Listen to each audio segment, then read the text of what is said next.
Continued page 76. Question number 4. বৃদ্ধি ও বিকাশের মধ্যে পার্থক্যগুলি কি? বৃদ্ধি ভুল। হেডিং বৃদ্ধি ও বিকাশের মধ্যে পার্থক্য। বৃদ্ধি ও বিকাশ পরস্পর সম্পর্কযুক্ত এবং নির্ভরশীল হলেও উভয় প্রক্রিয়ার মধ্যে বেশ কিছু পার্থক্য লক্ষ্য করা যায়। এই পার্থক্যগুলি তিনটি সারণীর সাহায্যে দেখানো হয়েছে। প্রথম কলামের হেডিং বিষয়, দ্বিতীয় কলামের হেডিং বৃদ্ধি এবং তৃতীয় কলামের হেডিং বিকাশ। বিষয় 1. সংজ্ঞা। বৃদ্ধি আকার ও আয়তনে বেড়ে যাওয়াকেই বৃদ্ধি বলে। বিকাশ আকার ও আয়তনে বৃদ্ধির সঙ্গে সক্রিয়তা এবং কার্য সম্পাদনে উৎকর্ষতা বৃদ্ধিকেই বিকাশ বলে। বিষয় 2. সম্পর্ক। বৃদ্ধি বৃদ্ধি হলো কারণ, বিকাশ বিকাশ হলো বৃদ্ধির ফল। বিষয় 3. সীমাবদ্ধতা। বৃদ্ধি বৃদ্ধির ধারণা কেবল দৈহিক বা শরীরের মধ্যেই সীমাবদ্ধ। বিকাশ বিকাশের ধারণায় দৈহিক, মানসিক, সামাজিক, প্রাক্ষবিক সব বিষয়ই অন্তর্ভুক্ত। বিষয় 4. মিথস্ক্রিয়তার প্রভাব। বৃদ্ধি স্বতঃস্ফূর্ত, তবে মিথস্ক্রিয়তার প্রভাব দেখা যায়। বিকাশ পরিবেশের সঙ্গে মিথস্ক্রিয়ার ফলেই বিকাশ ঘটে, অর্থাৎ ব্যক্তির সক্রিয়তা এবং অনুশীলন এক্ষেত্রে গুরুত্বপূর্ণ শর্ত। বিষয় 5. বয়স সীমা।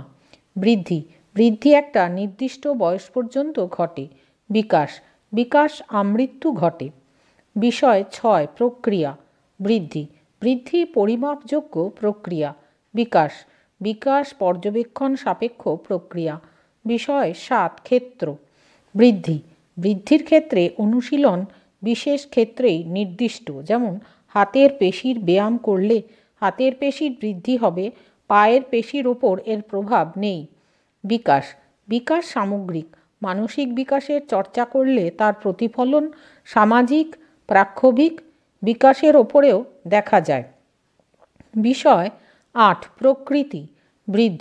বৃদ্ধি পরিমাণগত, বিকাশ গুণগত। Question number 5. বৃদ্ধির নীতিগুলি উল্লেখ করো। হেডিং বৃদ্ধির নীতিসমূহ। বৃদ্ধি বলতে মানব শরীরের পরিমাণগত পরিবর্তনকে বোঝানো হয়, যা দেহের উচ্চতা, ওজন এবং শরীরের ভর (মাস) এর দিক থেকে পরিমাপ করা যায়। বৃদ্ধি কেবলমাত্র শারীরিক পরিবর্তনের উপর জোর দেয়। এখানে বৃদ্ধি সম্পর্কিত কয়েকটি মূল নীতি আলোচনা করা হলো। 1. মাথা থেকে পায়ের দিকে অগ্রসরের নীতি।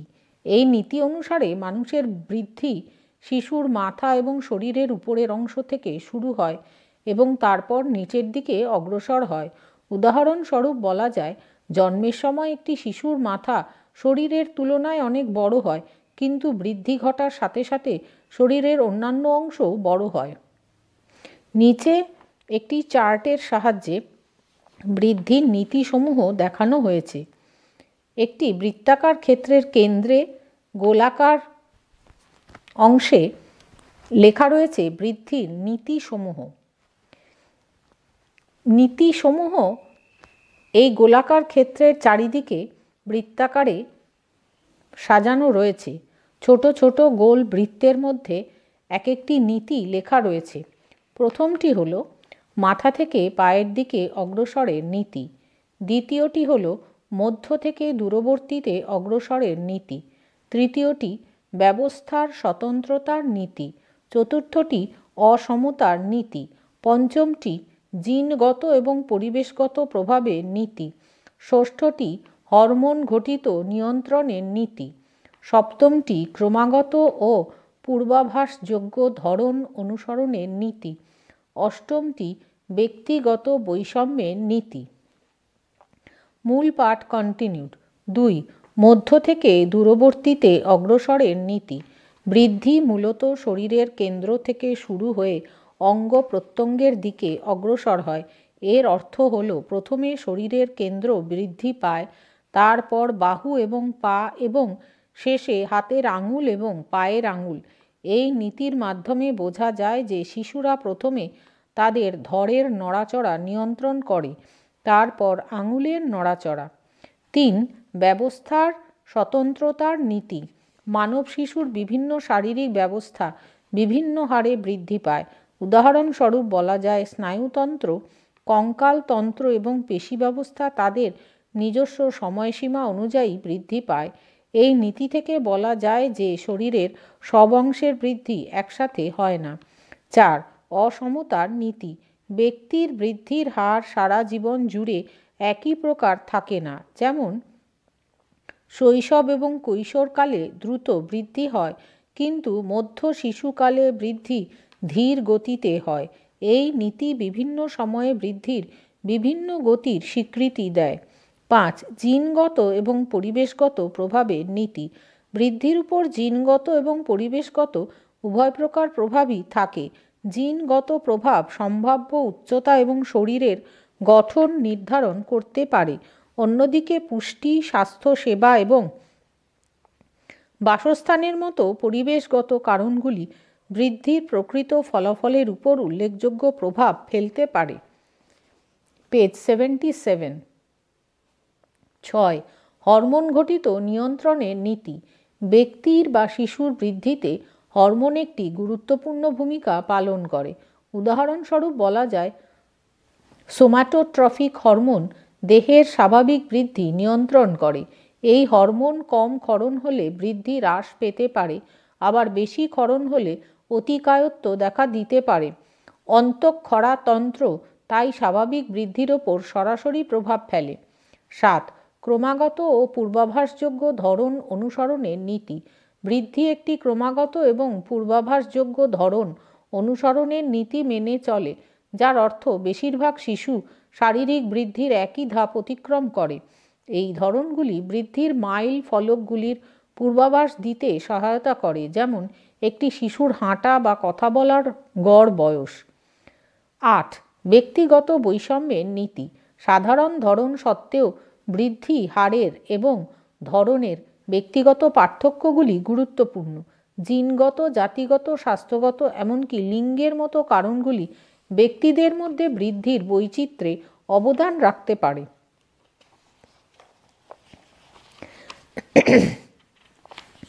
Question number 6। বিকাশের নীতিগুলি উল্লেখ করো। হেডিং: বিকাশের নীতিসমূহ। বিকাশ বলতে অঙ্গের কার্যকারিতার সাথে আকৃতি, কর্ম বা গঠনের সামগ্রিক পরিবর্তনকে বোঝায়। বিকাশ প্রকৃতির দিক থেকে পরিমাণগত এবং গুণগত উভয়ই হয়। এটি গর্ভধারণের সাথে শুরু হয় এবং সমাধিতে তথা মৃত্যুতে শেষ হয়। এটি একটি জটিল ও ধারাবাহিক প্রক্রিয়া, যা নির্দিষ্ট কিছু নীতির উপর ভিত্তি করে পরিচালিত হয়। বিকাশের এই নীতিগুলি প্রধানত শিশুর শারীরিক, মানসিক, সামাজিক এবং আবেগীয় বিকাশকে প্রভাবিত করে। নিচে বিকাশের প্রধান নীতিগুলি আলোচনা করা হলো।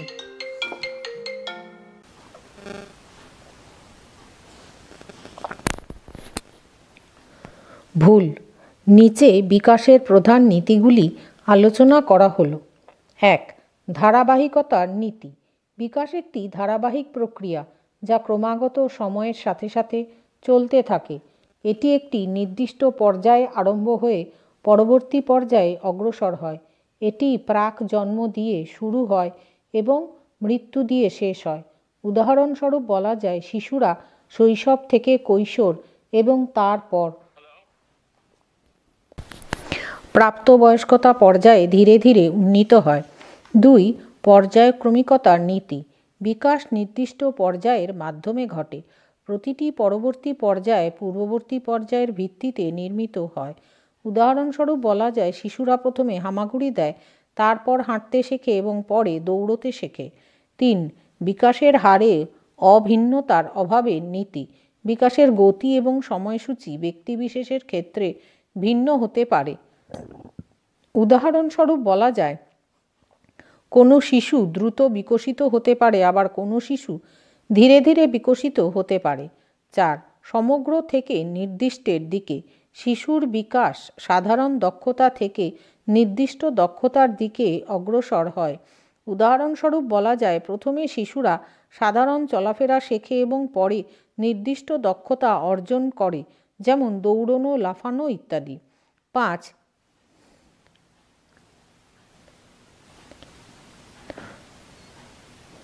সিফালোকডাল নীতি। সিফালোকডাল শব্দটির অর্থ হল মাথা থেকে ল্যাজ পর্যন্ত।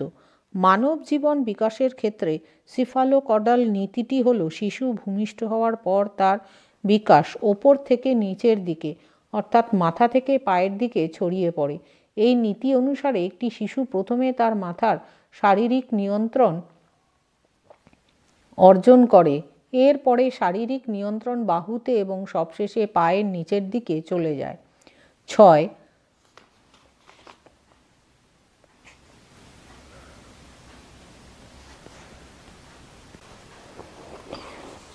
6. প্রক্সিমোডিস্টালের নীতি। প্রক্সিমোডিস্টাল নীতি অনুযায়ী শিশুর বিকাশ শরীরের কেন্দ্র অর্থাৎ মেরুদণ্ডের কর্ড থেকে শুরু হয় এবং ধীরে ধীরে বাইরের দিকে অর্থাৎ বাহু ও পায়ের দিকে যায়।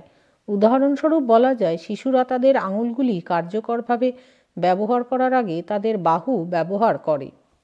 নিচে একটি চার্টের সাহায্যে বিকাশের নীতিসমূহকে দেখানো হয়েছে।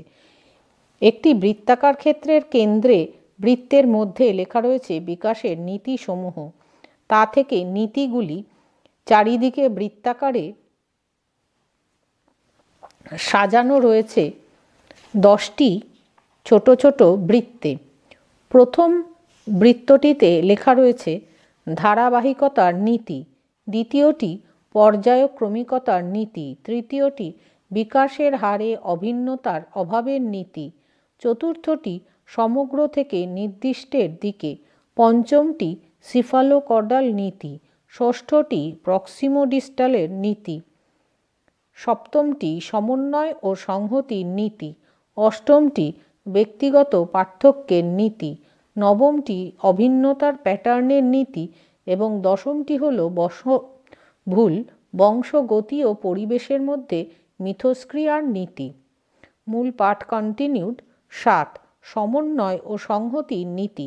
বিকাশের ক্ষেত্রে শিশুদের বিভিন্ন অঙ্গ এবং দক্ষতা সমন্বিত হয় এবং ধীরে ধীরে নির্দিষ্ট কার্যাবলী হিসেবে পৃথক হয়।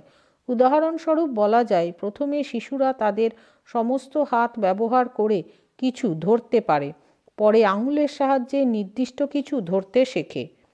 8. ব্যক্তিগত পার্থক্যের নীতি।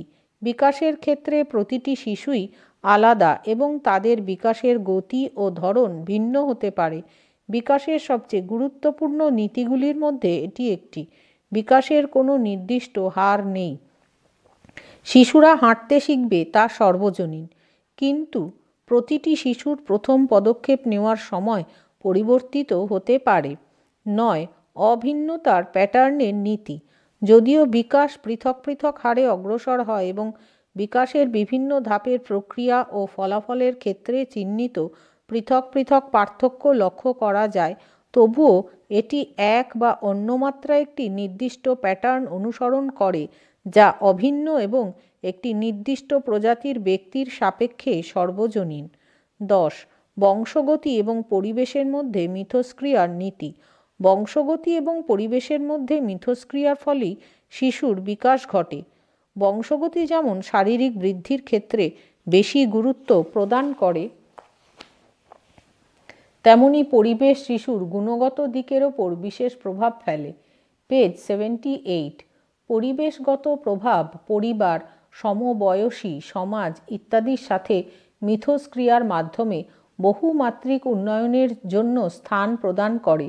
বৃদ্ধি ও বিকাশকে বংশগতি ও পরিবেশের একটি যৌথ উৎপাদন হিসেবে সূচিত করা হয়।